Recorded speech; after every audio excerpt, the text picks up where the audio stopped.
اور یہ 20ویں صدی کے نصف آخر میں یہ تحریکیں شروع ہوئی ہیں، جس میں کہ مظلومی پارٹی تھی، جماعت اسلامی، اور پھر اخوان المسلمون، ایران میں فدائیین تھے، اور عباد الرحمن تھے لبنان کے اندر، وغیرہ وغیرہ.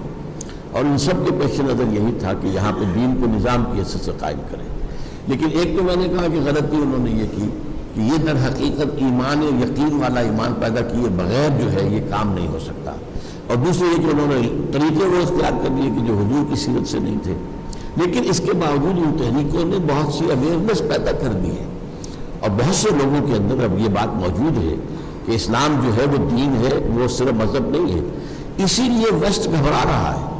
اب دیکھیے کیا انہیں تشویش ہو گئی ہے. انہیں معلوم ہے کہ مسلمانوں کے اندر یہ آگ بجھی ہوئی، جان آگ دبی ہوئی سمجھ ان کے اندر چنگاری ہے.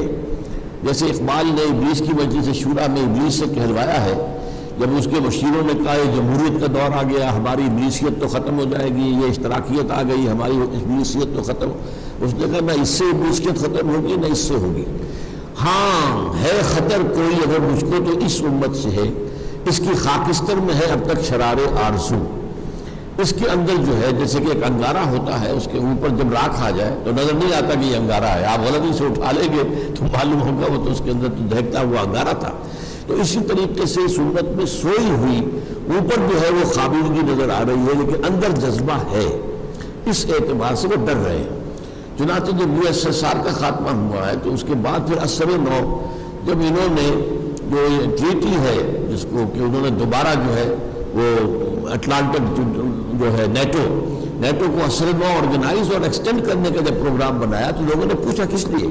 کیونکہ اب ہمیں اسلامک فنڈامنٹلزم سے خطرہ ہے. اس لیے کہ پہلے انہیں جو اشتراکیت سے جو مقابلہ تھا وہ بھی نظام کا تھا، مذہب کا تو نہیں تھا.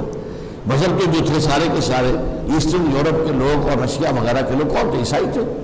ایسٹرن آرتھوڈاکس تھے تو عیسائی. وہ تو ویسٹ یورپ اور امریکہ کون تھے؟ عیسائی تھے. تو جھگڑا مذہب کا تو نہیں تھا، نظام کا تھا.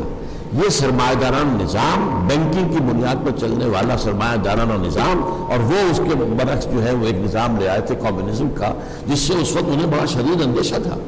ایک زمانے میں ویسٹ کانپ رہا تھا کہ کمیونزم اس تیزی سے آگے بڑھ رہا ہے کہ اس کا جو ہے مقابلہ آسان نہیں. اسی لیے نیٹو بنا، سیٹو بنا، سینٹو بنا، میڈو بنا، نہ معلوم کتنی آرگنائزیشن ٹو کنٹین USSR یہ بنائی گئی تھی. اور چونکہ خلا میں بھی پہلا روسی چلا گیا تھا تو ان کے اوپر تو کب کب کی تاریخ ہو رہی تھی کہ روس تو بہت آگے نکل گیا ہم سے. لیکن بہرحال اس کے بعد جو صورتحال ہے وہ بدلی ہے اور وہ ختم ہو گیا. وہ نظام غیر فطری نظام تھا، اس کا خاتمہ ہو گیا. اب وہ سمجھتے ہیں کہ ہمارا جو ہے مقابلہ وہ اب ہے اسلام کے نظام سے. اور اگرچہ اسلام کا نظام بالفعل اس وقت دنیا میں کہیں موجود نہیں ہے، لیکن ایک امنگ موجود ہے اس امت کے اندر کہ اس نظام کو قائم کرے. اس کو ہم نے کم کرنا ہے، ختم کرنا ہے. طالبان کے حوالے سے میں آپ سے عرض کر دوں کہ وہ بھی اس منہج انقلاب نبوی سے سامنے نہیں آئے تھے. وہ کیا تھا کہ پہلے جو ہے افغانستان میں روسی آ گئے تو سارے افغان کھڑے ہو گئے ان کے خلاف اپنی آزادی کے تحفظ کے لیے. اسے کہا گیا جہاد فی سبیل اللہ. میں نے اس وقت یہ کہا تھا یہ جہاد فی سبیل اللہ نہیں ہے، جہاد فی سبیل الحریت ہے، اپنی آزادی کے تحفظ کے لیے جہاد. اور یہ جہاد جائز ہے اور اس میں جو جان دے گا وہ بھی شہید ہوگا. لیکن جہاد فی سبیل اللہ بالکل اور ہوتا ہے. اس کا پروسیس وہ ہے جو میں نے بیان کیا. پہلے ایمان یقین والا پیدا کیا، پھر جماعت پیدا کی جائے، اس کے کادرز ہوں، اس کی قیادت ہو، اس سے بیعت ہو، اور ان کا تزکیہ ہو، ان کی تربیت ہو. تو اس حوالے سے لیکن یہ جب چلا گیا روسی چلے گئے تو وہ آپس میں لڑ پڑے. اس سے ثابت ہو گیا یہ جہاد فی سبیل اللہ نہیں تھا. جہاد فی سبیل اللہ تو فساد کے اندر تبدیل نہیں ہو سکتا تھا.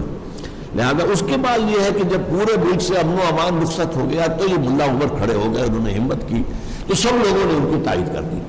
اس میں نہ انہیں جماعت بنانے کا موقع ملا، نہ ان کی کوئی تربیت اور تزکیے کی کوئی نوبت آئی، نہ ان کے کوئی کارڈرز معین تھے.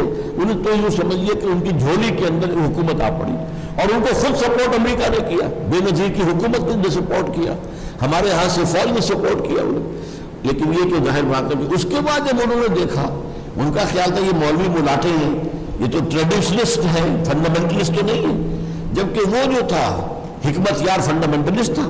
اسی طریقے سے احمد شاہ مسعود فنڈامنٹلسٹ تھا، ربانی فنڈامنٹلسٹ تھے، یہ لوگ تو وہ تھے جو جدید تعلیم یافتہ تھے اور اسلام کا ایک نظام سمجھتے تھے۔